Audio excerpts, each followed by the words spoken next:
there. So even up to date, I still can roll my sleeves and make something happen.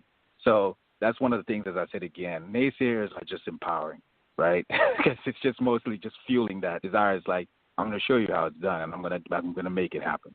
So that's how I deal with it. And how did you deal with it with your base product? With the, I'm sure that those magazines, that probably just aggravated you and everything. So did you internalize it, or did you try to find a way to use that to keep the struggle going?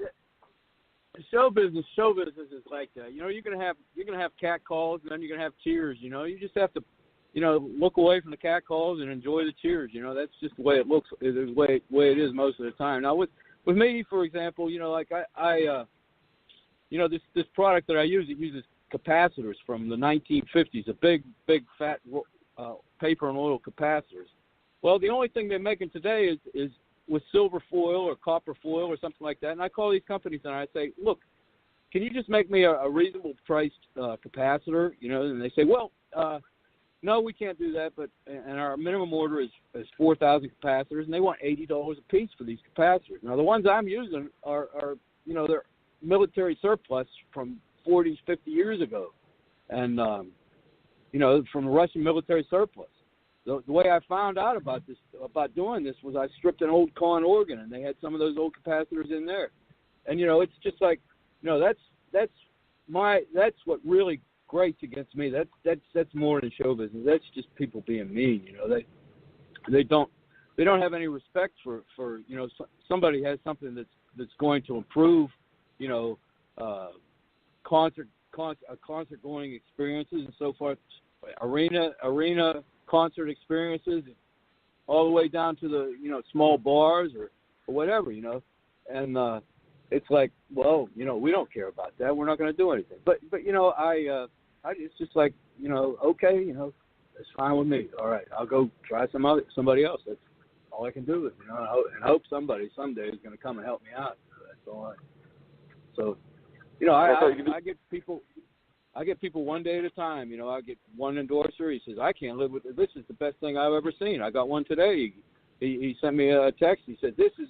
I've been looking for this all my life. Where have you been, man? This is the greatest thing I've ever seen. I said, well, yeah, that's why I make them. So, yeah, it's interesting. One that you just mentioned, being in the music business, and I've been involved in festivals. I've been involved in concert halls. I've been involved in different things. Is that sometimes the thing that is the most important thing is sometimes what is also the most overlooked, because I know that a good buddy of mine, he's always trying to revamp what we've got at the HI Heritage Center in terms of creating better sound and repositioning the speakers and deciding different things as to how the sound will be.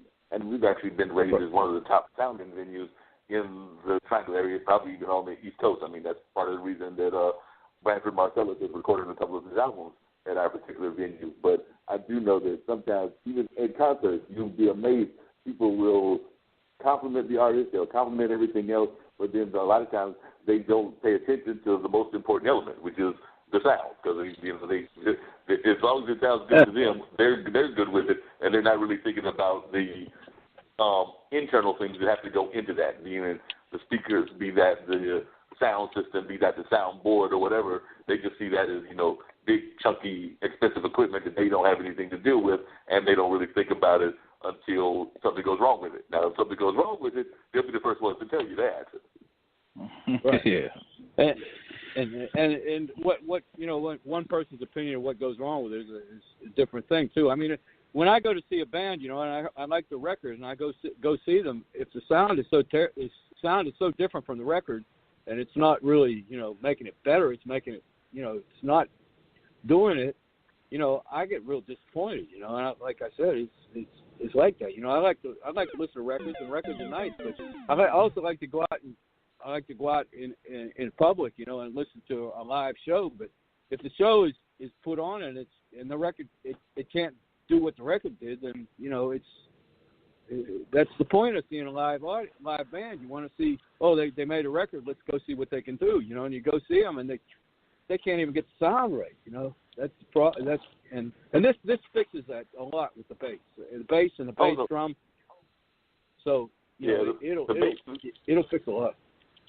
Yeah, the bass is a very key instrument, and the bass drum is definitely key to a lot of things. And you're right, because I remember going to shows as far back as even the 90s and even parts of the 2000s, the decade, the centuries that we're in now, where you would sit there and think about the music that you heard on either the record that you were playing or on the radio or wherever you heard it at, and then you would be looking at the performers. And I hate to say it, but we still got a lot of performers out there in the public that are still lip syncing, and some of them are not even good lip syncers. It's one thing to lip sync because you're doing the dance routines and you're doing the show and you're doing all of that. And I understand the show business aspect of show business. That show business is called show business for a reason. It's the show and it's the business. So I understand that. And I understand that you can't always recreate what you've done in the recording studio, and so sometimes you might have to incorporate lip syncing. But if you're going to incorporate lip syncing, at least make it believable. Yeah.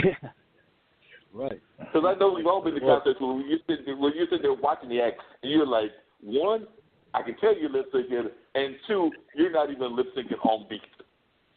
Yeah. Some of these guys that've been around for a long time, they come on and do these concerts, and they've got little monitors with the words going across there. They're just reading the words that they have to sing, and that's really, really good. That's something else there. I see something like that. No doubt about that. So both of you, since you both have products, and I did hear the bell, I believe that was Dean give me the 10-minute warning, and my clock says we got about 8 minutes or so. But I do want to continue the conversation during those 8 minutes and everything. So if you would both, I have a question for both of you. If you would tell people your websites individually, so we'll start with Gabriel. If you tell people what the website is and what they should be looking for on that website in terms of getting in contact with you and how they can reach out to you. If they want to be a driver, if they want to find out more about being involved. But if you just share and if you spell it out, because I know it's not spelled the way that most people would think of moving, because most people would think like moving things, but I know it's spelled differently. So if you would just share with us the website and how people can get in touch with you. Right. Please visit our website, moving.com, and moving is spelled MOOV as in Victor, N as in Nancy.com. And, it's I know it's a different way of spelling this, but, and if there's any questions about just the cities that, want us to get them moving, no pun intended, just support at moving.com. Reach out to us, and, we have a very friendly team of folks that can engage you and see where we can get this. But most importantly, man, download the app. The more downloads that we get, and particularly that where we can filter them and know that based on location, we also know that there's a demand in those areas, and we can be able to get the service going out there as soon as possible. We need the support as much as possible.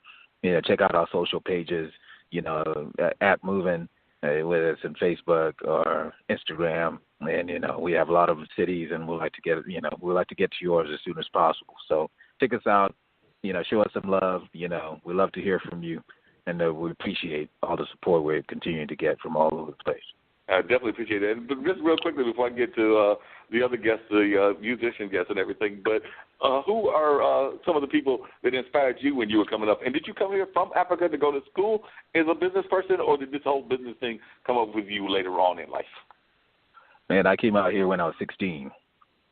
I just turned 17 when I first got out here, and I came out here to go to school. Several years later, I've babies, and I settled in, and this became part of my life. I've tried to hand a business. This is not my first time being in this business. I started a company called Elite back in the days when I only had a website. So transportation has always been something for focal, but actually one of the things that is not really much, is not told well enough, is that at that time when I had this website and I had these cars, I started off with a couple of cars. I went to 35 cars, and my model at that time, I was always challenging existing models. But we had a website, and at one point we had so much overflow that we had to outsource some of this demand to independent operators at that time. Well, we still controlled the experience and paid the drivers and all that kind of stuff with the website. Little did we know that was an app-based company that was going to come in and do the same thing that we were doing back then. And at that time, actually, I was talking to my business partners. I was telling them about this. It's like, I wish we had some sort of dispatch or call center where people can call and we do this. And actually, at that point, we were starting to outsource more rides and then more than our cars were working, and it was working just fine. And until we ended up selling the company. So we were doing this way back in the days with us only a website. So when this idea came about and when the other bigger competitors came and did the exact same thing with using an application, it's like I thought we missed up on that opportunity. But it wasn't until 2014 when I said, well, we still have the relationships with the business partners that we work with and the driver. So I think that there was a unique opportunity. I did my little survey and I went at it. So, this is just, as I said again, this is a second coming of everything else, and I've been doing this for quite some time, and as I said again, persistence is key. Oh yeah, persistence is definitely key. And speaking of persistence, I do want to mention just really quickly, since we had her on in the first hour, that those that want to get in touch, and she does have her contact information as well with Miss Bundles. Her email is alilabundles.com, and that's spelled ALELIABUNDLES.com, and I'm sure we'll put that on our website as well. And she, of course, is an author, journalist, and public speaker, so we definitely want folks to be able to reach out to her as well. And if the other gentleman would give us his website so folks can find out about this tremendous instrument that he's got, that would be greatly appreciated as well. All right, it's newbasstone.com, NEWBASSTONE.com, newbasstone.com. It'll take you to nightwalkerpreamp.com. That's where it is. So you check it out. The details page has some videos. The artist page, it's got some endorsers and so forth. There's videos up there too. And you can hit me up on Facebook at Cliff Latshaw, and that's about it. That's the best way to get in touch with me. Well, we definitely appreciate it, and we'll send people your way as well. And definitely we'll talk to some of my friends, and if we'd be interested in taking a listen or look at the equipment as well. So try to find you some places here in the area that we can get you some endorsements here in North Carolina, and I'm sure Dean will do the same in the New Jersey area. As we've been growing in our states, I think the last time we checked, we were in 46 states. We got 4 states that are being stubborn. So, Mr. Moving Guy, if you got any contacts in North Dakota, Montana, Alaska, or Rhode Island, those are the 4 states we're missing. I know that there's 3 states for us because there ain't that many of us in those states, but that's the 4 states we're missing. So, anybody in Rhode Island, Montana, North Dakota, or Alaska, if we get those 4, we'll be in all 50 for the country for us. So, and we're doing all right in Africa. I think we've got 8. We've got Ghana, we've got Morocco, Algeria, all the southern area. I don't think we have Nigeria yet. So if you want to tell your friends in Nigeria and any other parts, like Ethiopia, I need these listeners in. So if you want to tell folks in those any other countries in Africa that you're very much based in, we would appreciate your support there as well. Most definitely. We do have Nigeria, Mark. We do have Nigeria. Okay, well, we do have Nigeria. There you go. There you go. Well, let's get them going, man. Let's get moving. Yep, let's get moving. We got to get moving into, like I said before, Durham, Raleigh, Greensboro, parts of Jersey where Dean is at. So we definitely want to continue this going on because, as you can tell from our opening ads, we are also entrepreneurs. I am definitely always pumping Lee Entertainment. He is always pumping his business, which is trying to revolutionize how people watch and get their TV and movies. So we are also entrepreneurs as well. Absolutely, man, and I'm proud of y'all and what you're being able to create. When I was told about the show, man, I definitely said, man, I had to be on. So I appreciate the opportunity. Thank you. We appreciate you on, and as we told Alila, as we will tell the other gentlemen as well, y'all are always welcome to be back. We have a page called The Guests of Straight Talk, and we will continuously add people onto that. I'm always adding people on the Instagram as well. So definitely, we consider this part of a growing community of people that are doing everything from entrepreneurship to activism to artists work and cultural work. Fantastic. Man, yeah, please give me your absolutely. Please give me your Instagram handle because I need to definitely send a shout out. All right, I will definitely do that. Absolutely, man. I appreciate you. Yeah, it's Blues Radio. I think the other one is Blues Radio is one of the handles, and I believe Lee Entertainment or Lee Entertainment 62 is the other one. Fantastic. I'll definitely look it up. Sounds good. All right, man. I appreciate you guys, man. I appreciate the opportunity. We appreciate you. Say word, y'all. You got any parting words as we wind this whole thing down?